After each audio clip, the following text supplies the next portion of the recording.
கிறிஸ்துவுக்கள் மிகவும் பிரியமானவர்களே, தினம் ஒரு தூதன் வழியாக உங்களை சந்திக்கிறேன். இந்த வாரத்தில் முதல் நாளிலே உடைய ஆண்டவர் இயேசு கிறிஸ்துவின் நாமத்தினாலே வாழ்த்துகிறேன். இந்த நாளிலே சங்கீதங்கள் புஸ்தகம் 36:8, உமது ஆலயத்தில் உள்ள சம்பூர்ணத்தினால் திருப்தி அடைவார்கள், உமது பேரின்ப நதியினால் அவர்கள் தாகத்தை தீர்க்கிறீர் என்று சங்கீதக்காரனுக்கு கிடைத்த ஒரு வெளிச்சத்தை சொல்லுகிறார். ஆண்டவர் தம்முடைய ஆலயத்தில் அவர் என்ன செய்கிறாராம்? சம்பூர்ணத்தினால் திருப்தி அடைய செய்கிறாராம்.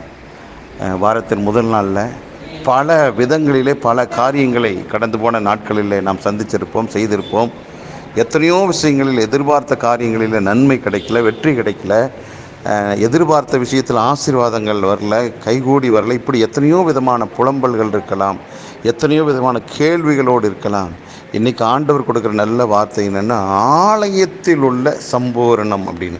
அப்போது இன்றைக்கு வாரத்தின் முதல் நாள் கர்த்தரை ஆராதனை செய்ய வேண்டியதான ஒரு நல்ல நாள். இந்த நாளிலே நாம் ஆண்டவரை ஆராதிப்பதற்கு ஆலயத்துக்கு செல்லும்போது அங்கே அந்த ஆலயத்துக்குள்ள தம்முடைய சம்பூரணத்தை வைத்திருக்கிறார்.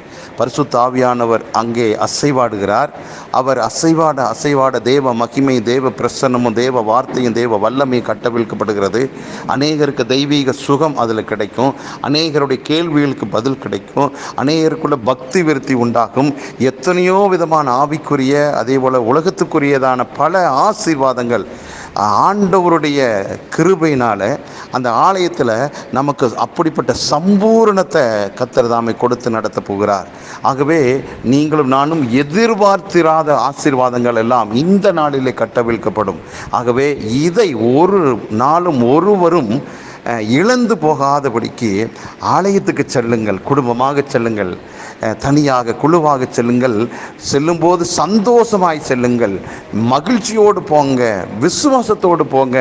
இன்றைக்கு பலவிதமான பிரச்சனைகள், எனக்கு போராட்டங்கள் இருந்தாலும் ஒன்றான அந்த மெய் தெய்வத்திற்கு என் வாழ்வை கொடுத்து நான் அவரை ஆராதிக்கப் போகிறேன் என்றதான அப்படிப்பட்டதான முற்போக்கான ஒரு விசுவாச சிந்தனையில் நீங்கள் புறப்பட்டு போங்கள்.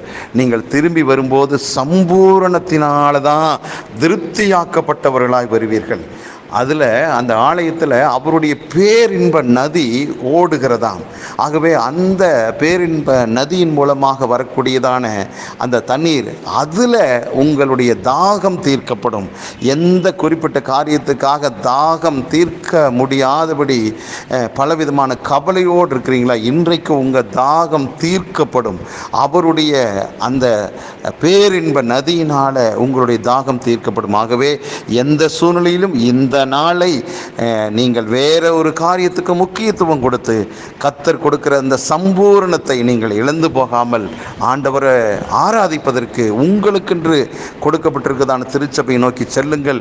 இந்த நாள் ஒரு ஆசீர்வாதமான, விடுதலையான, வெற்றியின் நாளாக அமையட்டும். பரலோக பிதாவே, ஆண்டவரே, உம்முடைய ஆலயத்தில் அந்த சம்பூரணம் காணப்படுகிறது. பேரின்ப நதியினால் எங்களை நீங்கள் திருப்திப்படுத்துகிறீங்க. யாரெல்லாம் ஆண்டவரே உம்முடைய ஆலயத்துக்கு வந்து உம்மை ஆராதனை செய்வதற்கு வருகிறார்களோ அவங்களுடைய வாழ்க்கையில் ஒரு பெரிய மாற்றங்கள், சம்பூர்ணமான ஒரு ஆசீர்வாதங்கள், விடுதலை, வெற்றியெல்லாம் கர்த்தாவே இந்த நாளில் கொடுத்து அவங்கள திருப்தியாய் அனுப்ப போறீங்கப்பா. யாரும் எதையும் இழந்து போகாதபடிக்கு உம்மை நோக்கி வருவார்களாக, உங்கள் நாமத்தை மகிமைப்படுத்தி ஆராதிப்பார்களாக. இந்த நாள் எல்லாருக்கும் வெற்றிய நாளாக அமையட்டும்.